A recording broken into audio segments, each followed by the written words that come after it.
Bonjour à tous, ici Joe de Joe and Clips Film. Comment ça va-t-il? J'espère que vous allez bien. En tout cas, moi ça va. C'est la patate. J'ai la patate. Et today we're gonna draw bon, je sais pas comment on dit visage en anglais. Si, a face. Non, c'est c'est a joke, c'est a big joke. Donc, on va commencer par un ovale. Donc, le trait de symétrie de la tête et le trait, un trait horizontal pour désigner le milieu du cercle. On reporte le rayon en bas et on a le menton. Qu'est-ce que ça nous fait? Ça nous fait la base du visage. Et donc, aujourd'hui, on va parler d'un visage. On va faire trois visages en fait.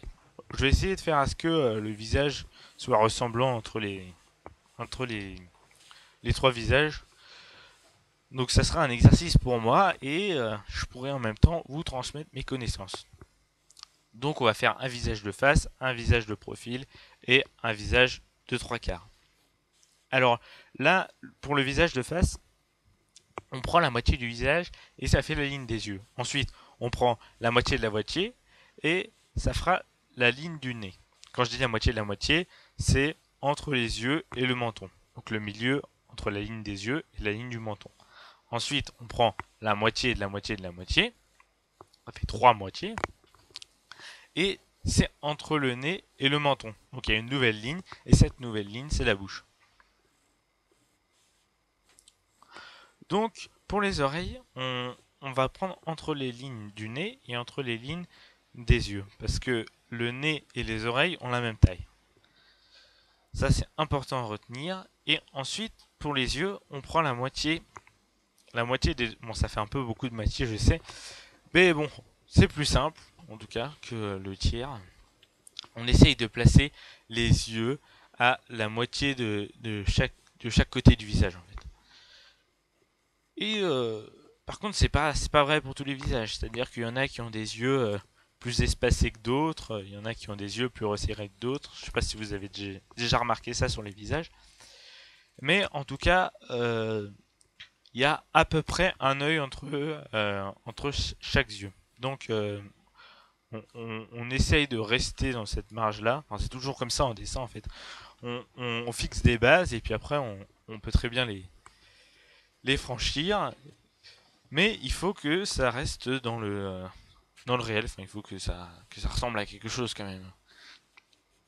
Et après, on peut s'amuser à déformer je sais pas, le nez, on peut le rendre immense, les oreilles, on peut les rendre immenses, mais il faut que y ait une cohérence. C'est-à-dire que si par exemple vous avez dessiné un très très long nez, vous allez faire des très longues oreilles. Donc on efface, comme d'habitude, hein, on efface pour reprendre les meilleurs traits. Voilà, donc bah, c'est comme ça, c'est en s'entraînant, c'est en refaisant tout le temps la même chose en fait qu'on arrive un peu comme les militaires en fait. Quand ils font des combats ou qui répètent des katas, et bah je crois que ça s'appelle le drill, un truc comme ça. Et puis ils répètent toujours la même chose, toujours, toujours, toujours. Et au bout d'un moment, bah, ça rentre dans la tête et ça devient un réflexe. Donc si vous dessinez beaucoup, puis que vous dessinez, je sais pas moi, 40, 50 visages, et bah là vous allez devenir mais des dieux en visage, vous pourrez les faire de tous les points de vue, de tous les côtés. Mais bon, au début, il faut apprendre la base, quoi. Faut apprendre la base. Donc, bah, pour apprendre la base, bah, on va dans des manuels, on va voir des vidéos de Joe sur sa chaîne YouTube, et puis, sinon, on observe la réalité. Hein. On s'approche du visage de son grand ou de son petit frère, et puis on fait. Dis donc, toi, t'as les yeux au milieu de la tête. Bref, ne nous écartons pas du sujet. Mais si vous avez envie de vous améliorer, le mieux c'est de copier. Copier les choses qui sont autour de vous. N'ayez pas crainte de se dire ah bah non j'ai copié un tel, j'ai copié cet artiste. Moi tant que vous ne remandez pas l'œuvre, c'est bon, il n'y a pas de problème. C'est juste que ça va vous aider à voir comment l'artiste, quel était le point de vue de l'artiste, se mettre un peu dans sa peau, dans sa manière de voir. Et comme ça, vous allez réussir petit à petit à vous ancrer un peu de plein d'artistes différents pour créer finalement votre propre style. Donc par exemple, vous allez aller dans des BD, dans des mangas que vous aimez bien, vous allez recopier, je sais pas moi, Luffy, vous allez recopier, on sait rien moi, des trucs de Warcraft, des trucs de LoL, plein de choses, et vous allez vous rendre compte qu'au bout d'un moment, vous allez apprendre, et, et c'est bien, et c'est ça qui est bien, parce que à l'école, on se rend compte que par exemple, quand on apprend, c'est énervant, on apprend par cœur, c'est chiant, enfin, et il y a rien y a rien qui vous passionne en fait. Alors que là, vous apprenez quelque chose qui vous passionne si vous aimez bien le dessin, et en plus, vous avez de l'inspiration parce que vous recopiez des, des grands artistes et des grandes personnes qui ont plein d'imagination et tout ça. Donc n'ayez pas peur de recopier. Alors, s'il y a un conseil que je peux vous donner, par exemple, si vous n'arrivez pas à recopier je sais pas moi, un visage dans un manga ou quoi que ce soit, bah vous commencez par le décalquer. Alors je sais, ça peut paraître un peu facile, mais, euh, mais en s'entraînant, enfin décalquer, on n'a pas besoin de s'entraîner, mais, euh, mais on apprend finalement les traits du visage, on apprend où se situent les yeux, on apprend parce que même si tout est déformé dans les mangas par exemple, eh ben, il y aura toujours des petits trucs de base. Vous allez jamais avoir les yeux exorbitants, euh, je sais pas moi, au niveau du menton. Non, ça va pas, ça sera pas comme ça. Il y aura toujours des, une déformation de la réalité qui se base donc sur la réalité. Et donc je disais que pour s'améliorer en dessin, on peut commencer par exemple par calquer un dessin et puis ensuite quand on a suffisamment retenu, eh ben, on enlève le calque et puis on se dit allez je vais recopier mais à vue d'œil cette fois-ci. Donc là on s'applique, on fait ça plusieurs fois si jamais on n'y arrive pas. Et puis quand on y arrive bien, quand on a bien retenu les traits, et ben là on enlève tout. Donc il n'y a plus rien sur votre bureau, il y a juste votre feuille de papier, votre gomme et votre crayon et vous essayez de retenir ce que vous avez dessiné. Et à ce moment-là, vous êtes, comme vous étiez vraiment très concentré lors des deux premiers, eh ben, ça va aller tout seul. Vous allez retenir finalement l'essentiel. Mais l'essentiel, c'est tout ce qui va faire votre dessin.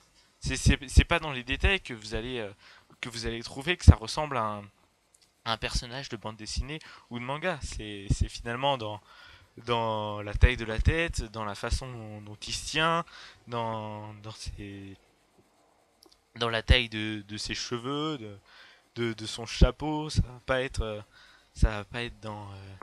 dans la petite ombre qui est en bas à droite de l'oreille. Non, non, ça va pas être comme ça qu'on va savoir qui vous avez dessiné.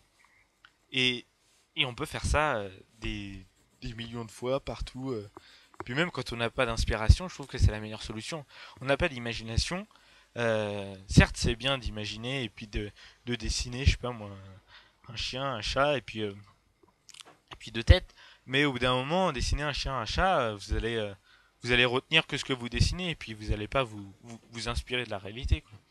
Donc du coup, il faut avoir un modèle et, euh, et grâce à ce modèle, on apprend des choses et il faut prendre des choses qui nous plaisent.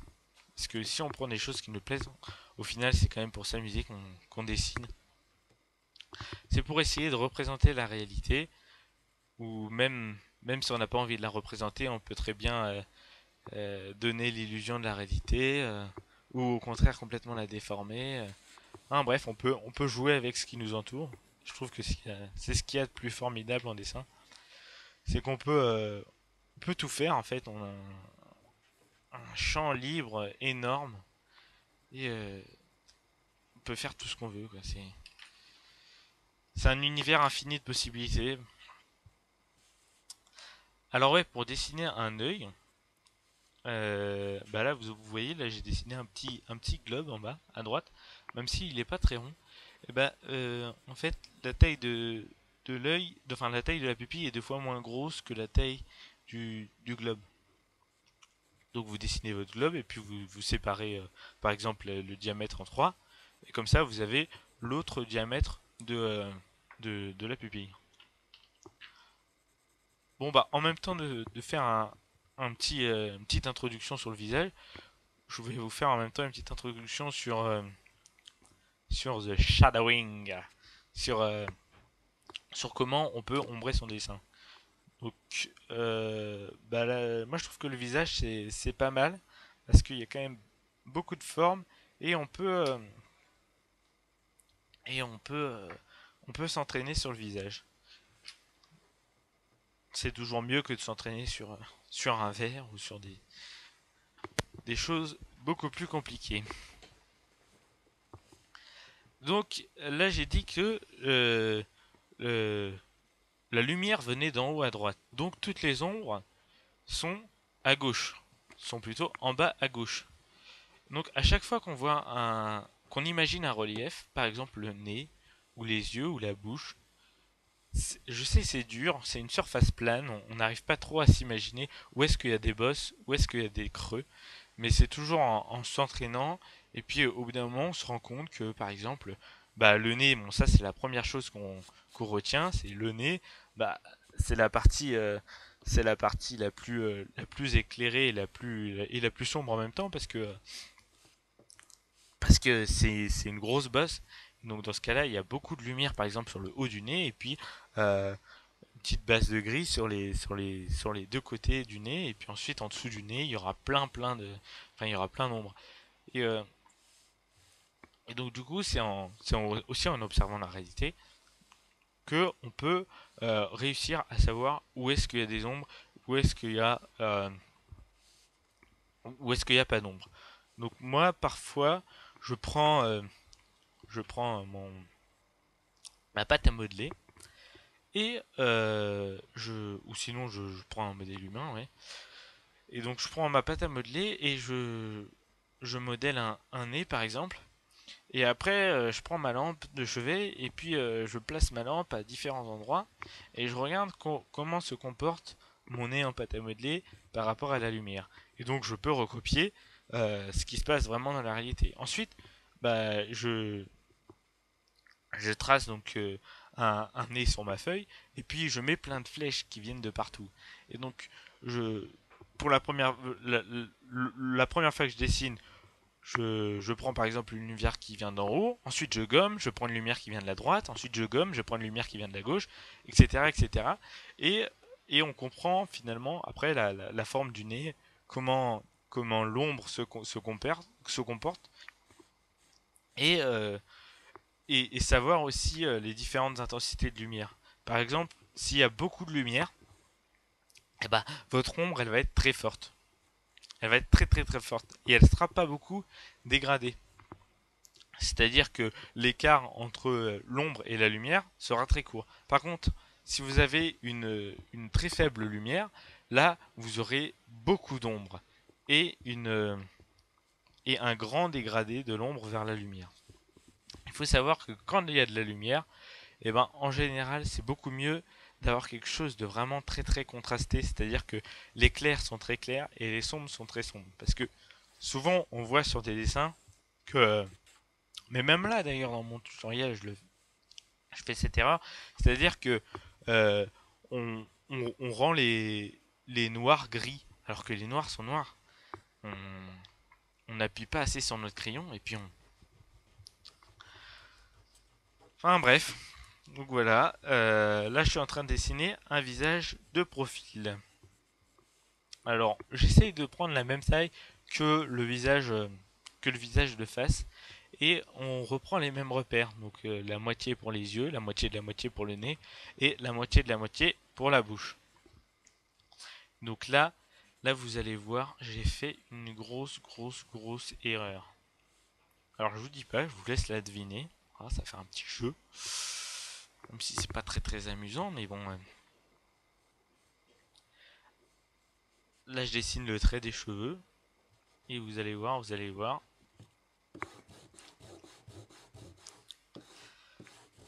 Bon bah alors je le fais pas tout de suite parce que j'ai encore des choses à dessiner. je vais redessiner les détails. Hop, le contour du nez, je vais essayer de donner un peu des arrondis pour pas que ça ait l'air trop géométrique. Parce qu'on commence avec des formes géométriques, mais à la fin on essaye de donner des formes un peu plus naturelles, un peu plus belles à voir. Parce que c'est bien, mais un dessin rectangulaire, c'est pas très esthétique.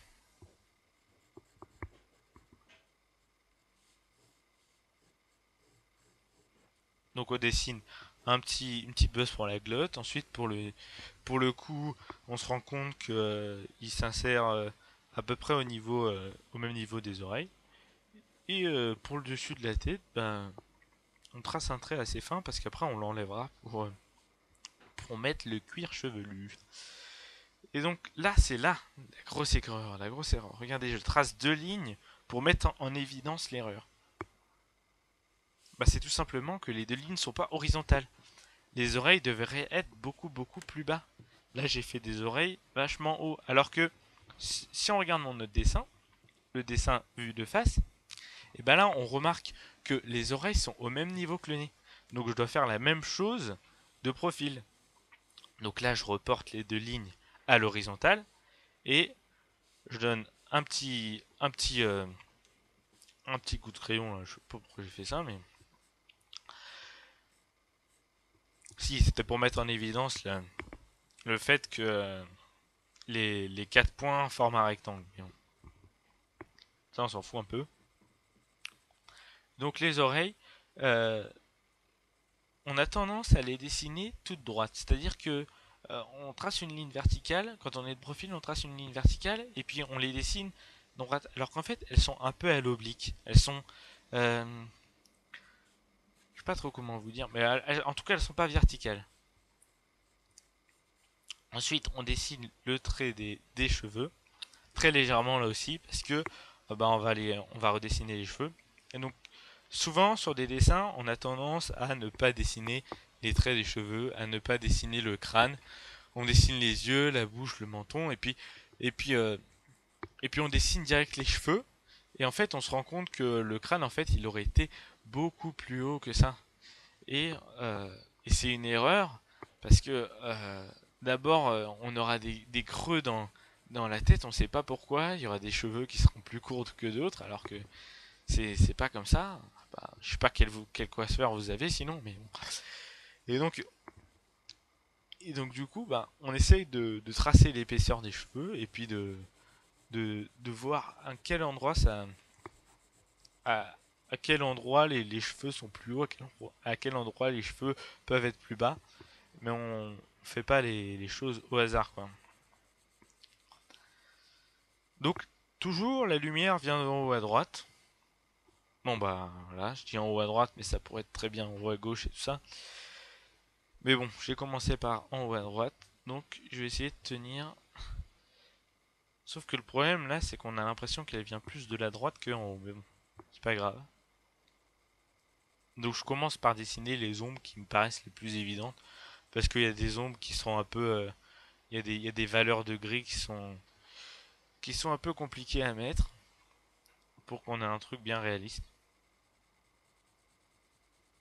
J'en suis pas au point à faire des dessins ultra réalistes, surtout sans modèle.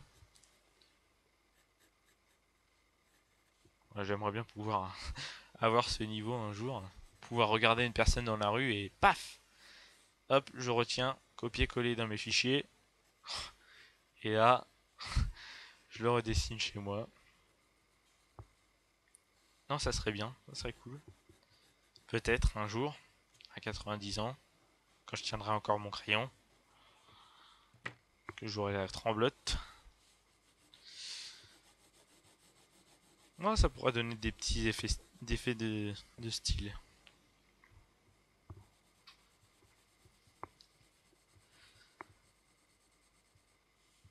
Donc, pour les cheveux, c'est pas la peine de dessiner des tonnes et des tonnes de traits. Hein, parce que moi, je vois parfois sur certains dessins, ils dessinent. Je sais pas combien de temps ils mettent à dessiner chacun des traits, mais il suffit de dessiner le début de l'ombre et puis hop, hop, c'est bon. Bon, là, il y a eu une petite coupure parce que j'ai arrêté ma vidéo. Enfin, elle s'est arrêtée tout seul au bout de 2 minutes. Voilà, parce que je crois que la mémoire vive de mon appareil photo est de 20 minutes. Donc du coup, bah, il y a des images qu'il a besoin de traiter et donc il s'arrête à 20 minutes. Voilà. Donc là, je vais dessiner un visage de 3/4. Alors toujours, je prends la ligne de symétrie que j'avais fait pour enfin l'axe en fait, l'axe de symétrie que j'avais fait pour le visage de face, et puis je la reporte en une courbe. Cette fois-ci, c'est plus une droite de symétrie, mais c'est plutôt une courbe de repère pour voir le milieu du visage, pour voir où est le milieu du visage. Et je vous le cache pas, le visage de 3/4 c'est le plus dur, hein. Le visage de 3/4 c'est le plus dur. Faut s'entraîner. Toujours le trait du milieu du visage pour avoir un repère. Faut toujours avoir des repères. Bon après, moi je connais des personnes qui dessinent comme ça quoi. Je crois que c'est Jin Young ou un truc comme ça. C'est un japonais ou un coréen. Et souvent il fait des expositions. Enfin j'ai regardé sur internet ses vidéos. Il fait des expositions et puis c'est un speed drawing. Donc il dessine ultra rapidement sur un énorme panneau blanc. Et il commence par un petit détail et il arrive à faire des choses mais sans... Souvent, moi je dis souvent que c'est plus simple de commencer par l'ensemble et puis de finir par le détail. Mais il y a des gens qui sont tellement doués qui voient déjà tout dans leur cerveau. Et donc du coup, c'est un peu comme une imprimante. Ils commencent de gauche, ils vont à droite, et puis comme ils avaient tout imaginé, ils savaient où était chacun des traits. Et bah, ils ont réussi à donner un truc qui globalement fait quelque chose de cohérent. Et je trouve ça énormément impressionnant. Alors, je vais pas vous dire que le visage de 3/4 c'est un peu au feeling, mais à part les traits de repère des yeux, du nez et de la bouche, euh, moi j'essaye de tirer des conclusions des images que je regarde sur internet et tout ça. Et donc, bah, moi ce que j'ai retenu, c'est qu'en fait il y a une face c'est un peu comme si vous aviez un cube et qu'il y avait une face qui ne vous regardait pas et qui était vers la droite, et une face qui ne vous regarde pas et qui est vers la gauche. Et donc du coup, il y a une séparation un peu entre ces deux faces, mais une séparation plutôt arrondie, parce que c'est quand même un visage. Et donc du coup, c'est pour ça que j'ai dessiné des deux petites flèches un peu légères. C'est pour dire que ils étaient, enfin, le côté droit du visage était vers la gauche et que non, était vers la droite et que le côté gauche du visage était vers nous, vers la gauche. C'est un peu compliqué à expliquer. Faudrait un modèle 3D. Faudrait que je scanne mon visage et que je vous le montre. Je vous le montre en 33 dimensions. Mais bon, je n'en suis pas encore là. Alors là donc j'allonge la bouche parce qu'il y a forcément une petite partie de la bouche qui ne se voit pas parce que c'est un visage de 3/4. Alors pour la longueur de la bouche aussi c'est un peu au feeling, mais moi je dirais que ça doit pas dépasser la longueur des deux yeux parce que sinon ça donne ça donne quelque chose de pas naturel.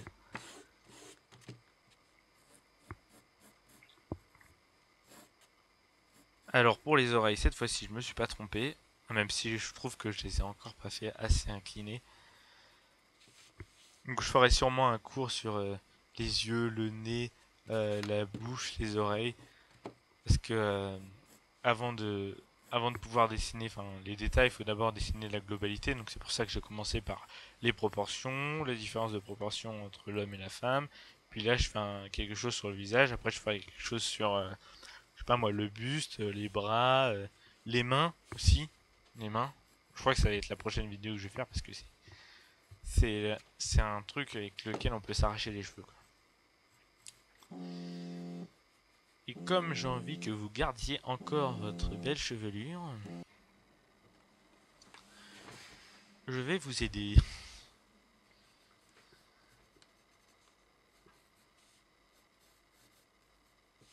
Alors, l'arcade sourcilière aussi, c'est une zone d'ombre, parce que j'avais parlé des zones d'ombre tout à l'heure.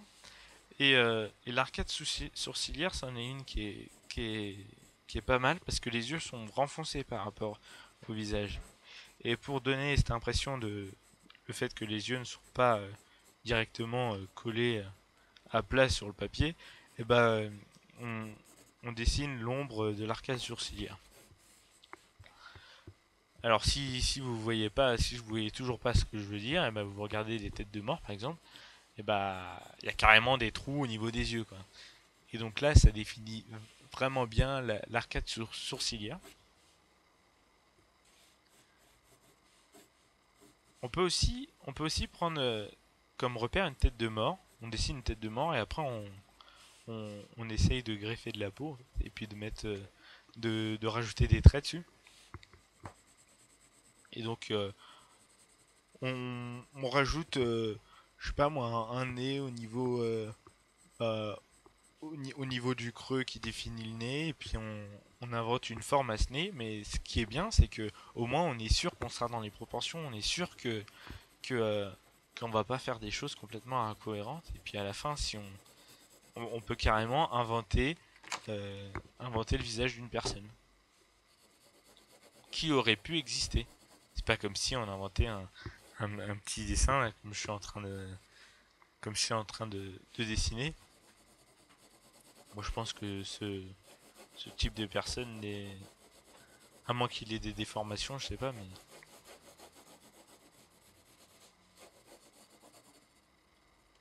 un look pas très très naturel, quoi. Alors, là, je vais vous expliquer comment est-ce qu'on peut faire un beau dégradé. Alors là, j'ai séparé en trois parties, parce que souvent, je sépare mes ombres en plusieurs parties. Et donc, je dessine la première partie, et lors du deuxième carré que je rallie, et ben, je repasse sur ma première partie. Ce qui fait que ma première partie, elle s'assombrit. Et donc là, je repasse sur toutes les parties, et tout s'assombrit, mais également. C'est-à-dire que après, il y a un beau dégradé. Souvent je fais ça donc pour mes ombres, je mets un peu différents niveaux de noirceur. Donc je trace une première ligne, après je trace une deuxième ligne, je trace une troisième ligne, et j'essaye de voir avec la forme où est-ce que les lignes se rassemblent pour former l'endroit où il y a la lumière. Et je sais pas si c'est très clair ce que je dis, mais en gros, si vous avez une boule, par exemple, je prends l'exemple d'une boule et puis qu'elle est éclairée, vous allez faire plusieurs arcs de cercle autour de cette boule, et ceux qui s'éloigneront le plus de la lumière seront le plus foncés. Vous allez commencer par dessiner la partie la plus foncée qui sera à gauche, et donc ensuite vous allez prendre la deuxième parcelle que vous allez dessiner, et puis vous allez prendre en même temps dans votre parcelle d'assurage la première parcelle que vous avez fait. Et donc les grains ils vont se rajouter au fur et à mesure, et ça va donner quelque chose de uni, de lisse et de bien fait quoi.